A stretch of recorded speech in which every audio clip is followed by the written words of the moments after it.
Pyongyang state news agency states that the U.S. soldier who ran across the border into North Korea last month admitted that he did, in fact, illegally intrude. Travis King was heading back to the United States after a run-in with South Korean police when he snuck away to join a tourist trip to the demilitarized zone.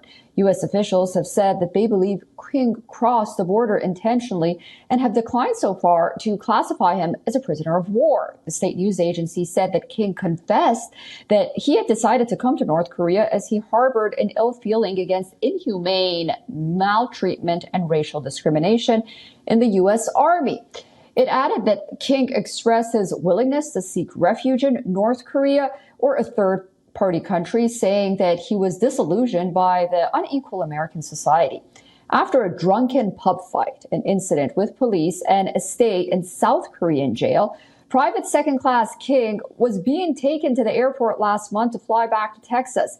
Instead of traveling to Fort Bliss for disciplinary hearings, King snuck away, joined a demilitarized zone sightseeing trip, and slipped over the border. July's incident came as relations between the two Koreas are at one of their lowest points ever.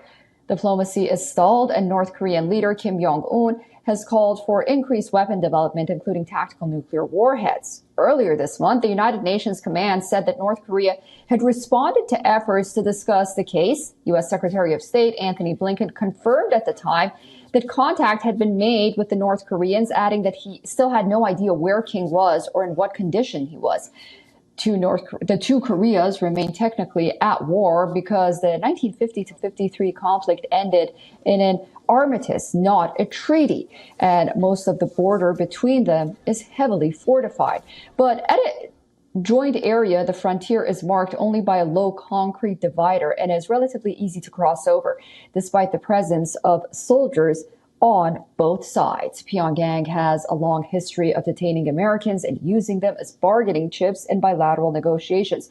So the question is Travis King seeking refuge in North Korea, or is he a prisoner of war?